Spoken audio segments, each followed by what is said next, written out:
Hello, I'm Geoff Dabelko from the Environmental Change Security Program at the Woodrow Wilson Center in Washington. But I'm actually in Oslo, Norway for a 3-day conference entitled Global Environmental Change and Human Security. It's a 10-year capstone conference to a project on bringing the worlds of global environmental change, the natural and physical science, together with the social scientists who are focusing on human security.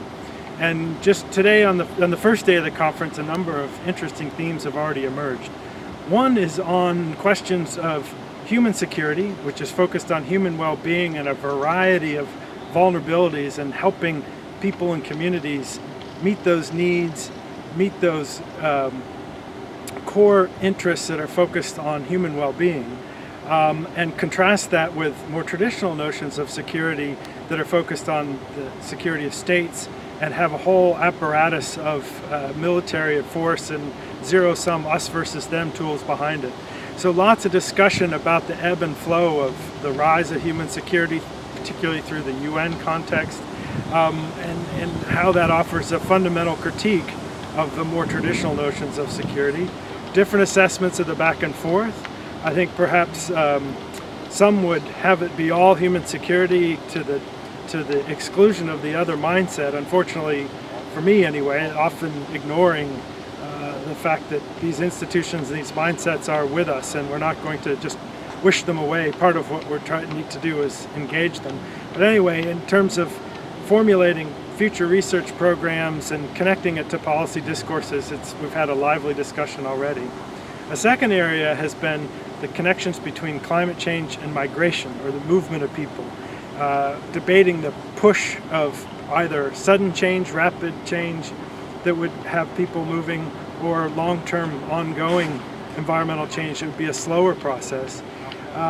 The speakers so far have emphasized that it's always a complex mix of economic, political, social, as well as environmental factors in pushing people to move.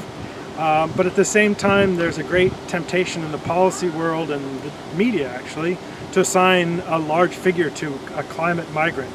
And we've talked about how problematic that can be. In fact, at least in my opinion, can often lead to dramatically large numbers, which may reflect a big problem, but at the same time, when the methodology for identifying those large numbers is still weak by everybody's admission, there's some danger for policy oversell, and in fact, it'll be counterproductive to bringing policy attention and priority to the issue.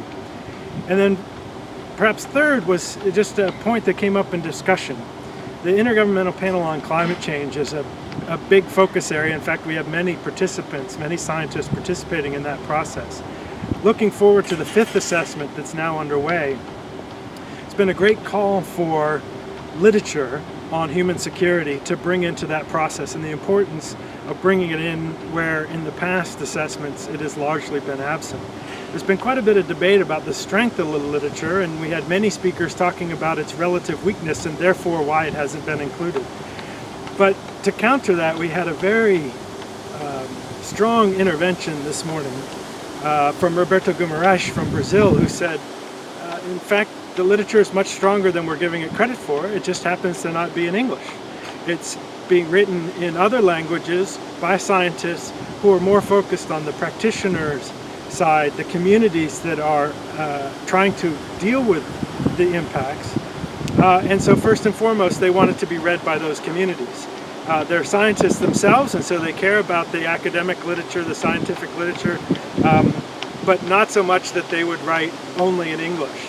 And so one practical suggestion that's come out of this meeting already has been to find some lead authors for the 5th assessment who can bring in a broader literature review that's more inclusive of this human security work that's appearing in other languages. So finally, I just say this conference, I'm sure, as it already has today, will have suggestions for where we go forward. Where we go forward on the human security research agenda and how that can be productively connected to the policy and the practice world. We will be taping a series of interviews and a series of blog posts to keep you apprised of where those interesting ideas for future research come, and we will look to the Global Environmental Change and Human Security Project for the future research on these issues.